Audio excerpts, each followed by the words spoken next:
What's going on, everybody? Welcome back to Talkin Sports with Jake. Hope we're all doing well. So let's recap the playoffs. I talked a little bit about it yesterday, but in Game 1, we had Game 1 to the wild card round, best of 3. Texas ran to beat the Rays 4-0. They got 7 scores from Jordan Montgomery.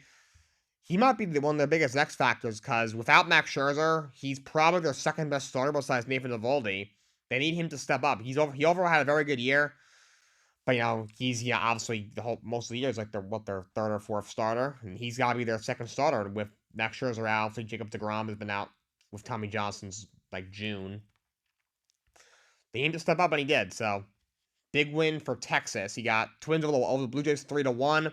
Pablo Lopez pitched really well. Royce Lewis with 2 home runs. He was the star of the game from #1 pick. So, Twins win 3-1. And they take Game 1 against Toronto. In a series they are not expected to win. They're the home team, and of course, they only won 87 games, but that was good enough to win their division because of how bad the American League Central was. The Blues actually had a better record, and they were 2 games better than between. They had 89 wins, but Minnesota was home, and they grabbed the game at home, so now they have a chance to sweep them in 2 games. That would be tough if Toronto back-to-back years, entered as a possible dangerous wild card, and they get swept in back-to-back years. That might get their manager fired. John Schneider might be looking for a job because you can't have a team that's this talented and not win a single playoff game in 2 years in a row. Diamondbacks beat the Brewers 6-3. That was a really good game. Corbin Burns did not pitch well. Diamondbacks really got to him in that game. But Arizona wins 6-3, so they take Game 1. This is where they really miss Brendan Woodruff because Burns gets rocked in Game 1. Normally they'd be, we can go to Woodruff in Game 2. They'll go to Freddie Peralta in Game 3. We'll be fine. We'll come back and win the series. And then Game 1 of the division series, we can start going Burns and start all over again. But now I assume they got to start Freddie Peralta in Game 2. And now at Game 3, where do you go from there? Do you go with Eric Lauer? Is it Adrian Hauser? Where do you go? And Arizona hasn't even used Zach Gallen or Merrill Kelly yet. Brendan Fat, whatever his name is, got Game 1 and didn't pitch that well, but he came out very early in the game. But they are a win. They can go. I wonder if they'll start Merrill Kelly in Game 2, and if they lose, they're like, all right, we'll go to our ace in Game 3. We'll see what happens. But the Phillies beat the Marlins 4-1 in Game 1. Ace Zach Wheeler pitched a phenomenal game. I didn't realize how good he's been in the playoffs. He's got an ERA of 2.55 and 7 postseason starts in his career. Went 6-7 in the third. He pitched really well, so Phillies lead 1-0 there. So, only other baseball news I have, besides obviously the ongoing playoffs, is the Arizona Diamondbacks have extended their GM Mike Hazen. There was rumors that the Red Sox were eyeing him, maybe take over their lead baseball operations role after they let go of Shane Bloom a couple of weeks ago, but he will be staying in Arizona. And the Padres announced that they are going to bring back manager Bob Melvin. It's an interesting one. There's been a lot of drama with that. A lot of people say, he's probably going to get fired. Apparently, him and GM AJ Preller have a really bad relationship. Apparently, he had lost the clubhouse. There was one report that Manny Machado was almost running the clubhouse, which he did. He denied that rumor. Obviously, they underperformed severely this year. Expect it to be a real serious contender. He had the second highest payroll in baseball, spent a lot of money in the offseason, didn't even make the playoffs. But, they're running the back with Melvin, he's had a phenomenal career. He's been manager of the year 3 or 4 times. Obviously, was in Oakland for a long time, had a lot of success there. Before that, he was somewhere else, and he had success there. So he's overall been a very good manager in his career. This is really one of the only years that he's really not done a great job. But he's coming back. I probably would have let him go. If you look at the Padres, they got most likely the Cy Young of National League in Blake Snell. Josh Hader's probably the reliever of the year in the National League. Juan Soto had a phenomenal year. You got all these stars, Machado, Tatis. Tatis had a phenomenal year after coming back from the suspension. The only guy who underperformed a little bit was Machado, who wasn't bad by any means. Not his best year, but still was solid. I know a couple, Joe Musgrove battled some injuries when he was healthy, was not quite himself. You Darvish underperformed, but still, it should have been enough to make the playoffs. Going into the year, I picked up to win the World Series, and that blew up in my face. But Bob Melvin, he's coming back. So we got James Harden showed up to training camp for the Sixers, so bit of a surprise considering what's been going on with him. Obviously, he wants to be traded. Sixers and Clippers are trying to get a deal done, but he showed up to the first day of training camp, so he's there. We'll see where that goes from there. But for now, well, let's do the AP rankings. Then we'll get into game picks, and then we're gonna close this out. Bit of a shorter show today, but game picks, of course, is a lot of fun. These are the AP rankings for Week 6 for college football. Georgia is still ranked number 1 in the country. Last 2 weeks, they faltered a little bit, but we're able to hang on and win. Only be open by a touchdown, but we're able to hang on. Michigan's at number 2. Texas is at 3. Ohio State's at 4. Florida State's at 5. Penn State's at 6. Washington at 7. Oregon's at 8. So they move up a spot. So the top 7 stays the same. Oregon moves up a spot. USC moves down 1 to 9th. Because they beat Colorado by a touchdown. Notre Dame moves up 1 to 10th. So they enter the top 10. Alabama, 11th. Oklahoma moves up to 12th. They've looked pretty good this year. Washington State is at 13th, so they move up a few spots. They look good this year. North Carolina is 14th. Oregon State's 15th, so they shoot up 4 spots. Ole Miss shoot up 4 spots to 16th. 17th is Miami. The Utah plummet to 18th after losing to Oregon State. Duke drops to number 19th in the ranking. They drop 2 spots. Kentucky remains at 20th. Missouri is at 21st. They're up 2 spots from last week. Tennessee 22nd. The LSU Tigers plummet to 23rd, the only 2-loss team in the rankings right now. Fresno State is at 24th, and welcome to the rankings. Louisville was 25th last week, so they remain ranked. I did not have the Louisville Cardinals the football team being ranked on my bingo card heading into this year. So kudos to them for being 5-0 and being the 25th ranked team. All right, before we get to the NFL picks, we're going to do the college football picks first. Let's start with number 3 Texas against number 12 Oklahoma in the Red River rivalry. I'll say that it's a big rivalry game. Should be a great game, but I'm taking Texas. Texas hasn't been super tested. They've looked phenomenal. I could definitely see them being in the top 4 at the end of the year. Quinn Ewers has played really well. They're a really good team. They actually have a defense this year. Steve Sarkisian's done a good job there. They beat Alabama, of course, but Alabama isn't as good this year. Their offense is terrible. This is one of the worst offenses I've seen Alabama have in a while. Other than that, they haven't really played anybody. Now they have a test against a Big 12 rival in Oklahoma, who's having a good year. They're 5-0. They're ranked 12th in the country. But I'm taking Texas. I trust Texas. For the first time in a long time, I trust Texas. Number 4, Ohio State against Maryland. Ohio State should win, and they should cover the minus 20 points. Number 23, LSU against number 21, Missouri. I'm going to take LSU to bounce back. They got a really good quarterback in Jane Daniels this year, throwing for over 1,700 yards, 16 touchdowns against 2 interceptions. He's really good. LSU, who obviously they are off to a very bad start. They've already lost 2 of their first 5 games. Which obviously puts their college football playoff hopes to bed. They came in one of a top 10 team, and they're barely even ranked right now. But I think they get past Missouri. Number 13, Washington State against UCLA. I'm gonna take Washington State. UCLA is actually favored by 3.5. But I like what I see from Washington State. I'm gonna take them in this game. Virginia Tech against number 5, Florida State. Florida State should cruise in that one. I think they cover the minus 24. Number 11, Alabama against Texas A&M. Always going to be a rivalry as long as Jimbo Fisher is there. Of course, prior to last year, you had the back and forth between Saban and Jimbo Fisher on the NIL stuff, and just being an SEC rivalry. Of course, Jimbo Fisher used to coach under Nick Saban, and they don't really like each other anymore. At least Jimbo doesn't like Saban, that's for sure. Last year, Texas A&M gave Alabama a run for their money, but came up a little short, and I think Alabama nicks them again. They'll cover the 2.5, but I do think it'll be a decently close game. These two teams usually are pretty close. Obviously, we all remember Johnny Manziel with the big upset over Alabama all those years ago. At this point, over 10 years ago, probably.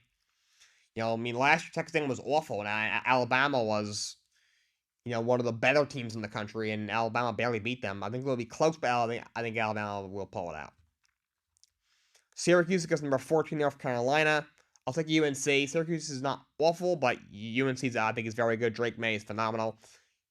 So I'll take North Carolina. Number 20, Kentucky against the top-ranked Georgia Bulldogs. I'm going to take Georgia. Kentucky is good at football now, which is crazy. They're favored by 14.5. I don't know if they cover. They haven't looked great the last couple of weeks. They're worrying me a little bit. I picked them to win their third straight natty, and I'm still sticking with that. But they are definitely worrying me. But I think they get past the Kentucky Wildcats in this game. At the end of the day, I just think they're in one of those games. It'll be tight the whole way. Kentucky's gonna give us a lot of hope, and then in the end, Georgia's muscles just gonna take over. That's my prediction. Number 2, Michigan against Minnesota. Michigan should roll. Minus 19 for the line. They should cover that. Number 10, Notre Dame against number 25, Louisville. I'm going to take Notre Dame. Louisville football, I completely forgot that was a thing.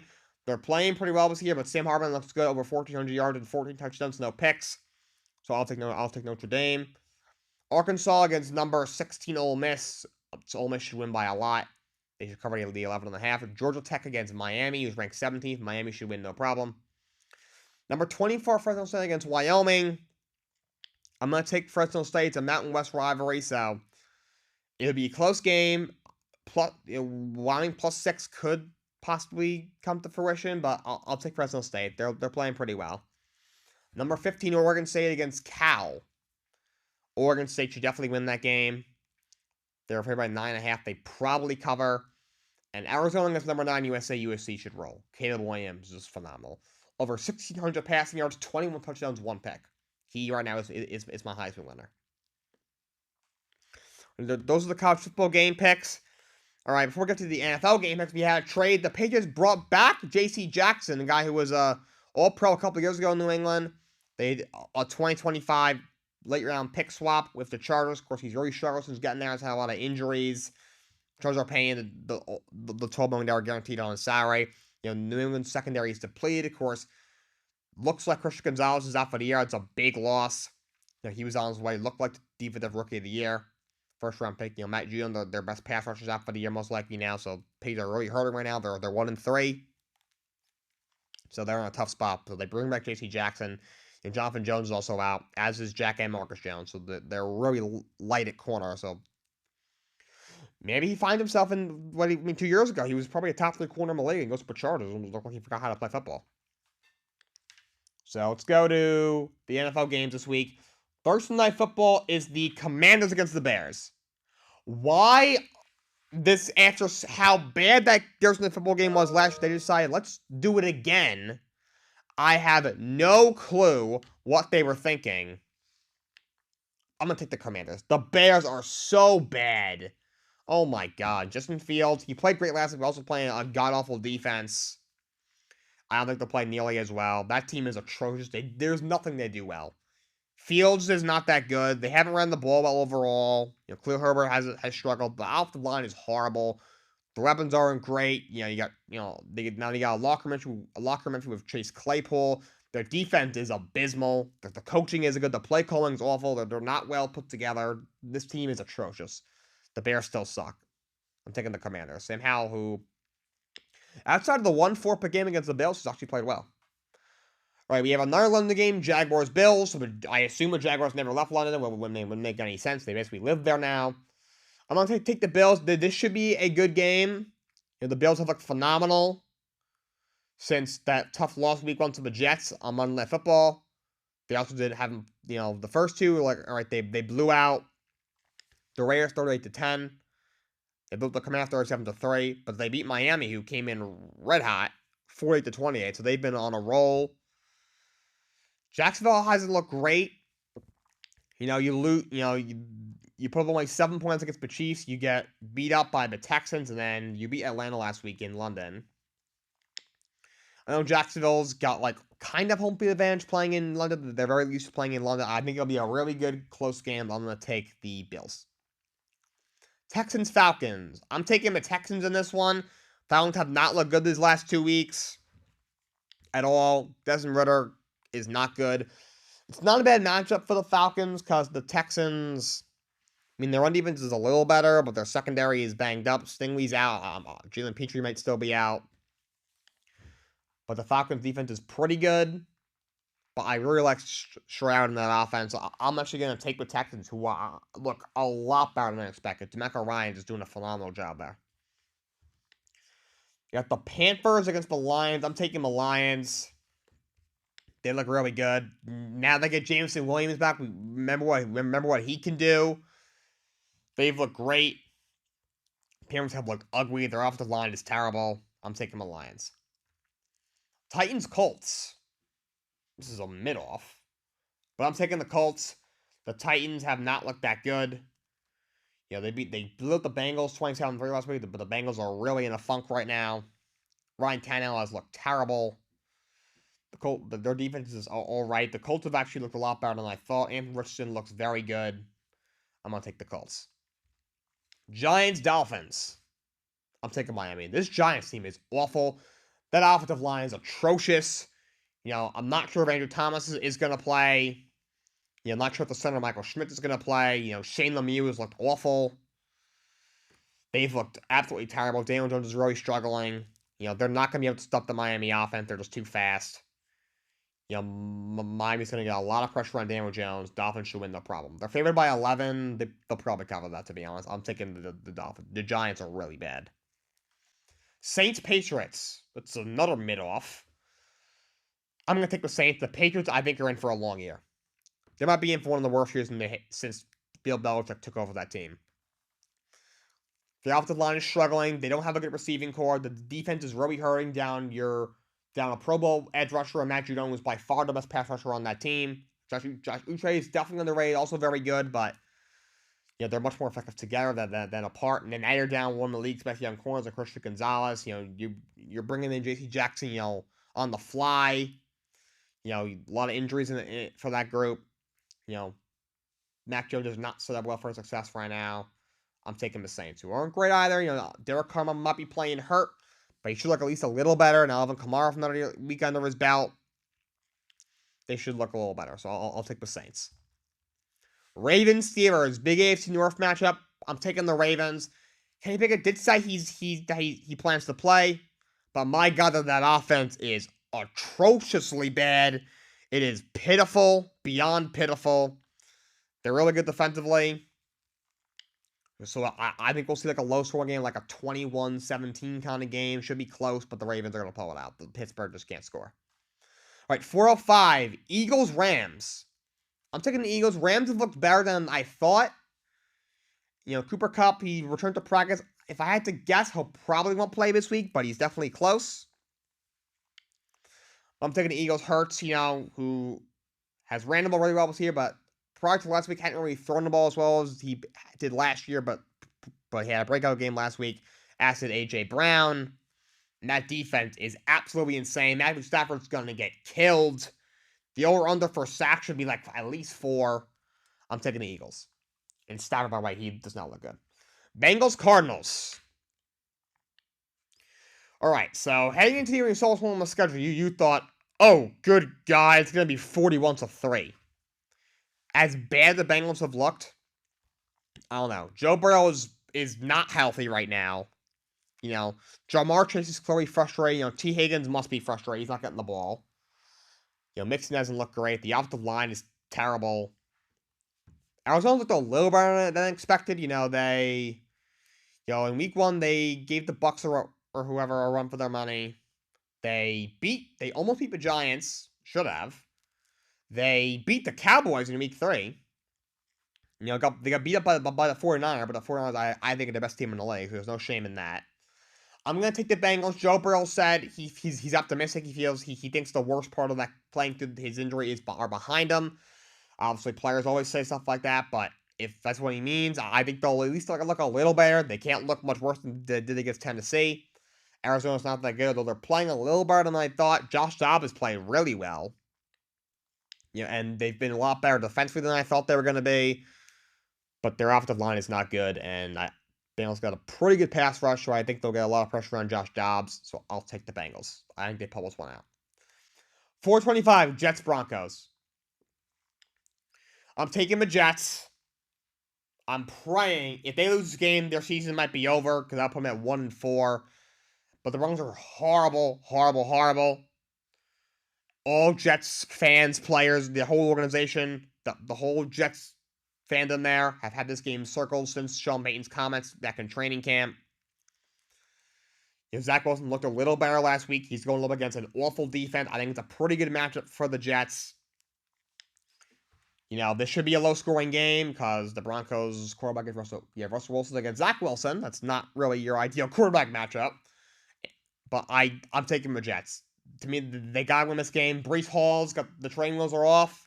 No more restrictions. I think he has some big run. I think he puts up a big number. And I'm taking the Jets. Chiefs and Vikings, definitely taking the Chiefs.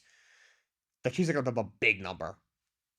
I don't know if Taylor Swift is going to be at the game, by the way. Travis Kelce just came out and said that they're definitely overdoing it. So, when Kelsey's saying it, it's getting bad. So, I hope she's not at the game. I'm tired of seeing her stupid face. Her cheer whenever Chiefs do something. But the Chiefs are going to put up, at the minimum, 30 points in this game. If not 40. So, I'm taking the Chiefs. Sunday Night Football, Cowboys 49ers. Should be a really good game, but I'm taking the 49ers. Not having Trevon Diggs is a big loss for them. Dak, I don't trust Dak against that defense. The Niners defense is fantastically good. So I'm taking the 49ers. Monday Night Football, Packers-Raiders. That's an awful matchup. Jordan Love overall, I have not been impressed. I think I've said before Matt LaFleur is overrated. I think his clock management is terrible. I don't like his decision making. Why Aaron Jones only had a couple of carries last week, I don't know. I know he was coming off an injury, but still.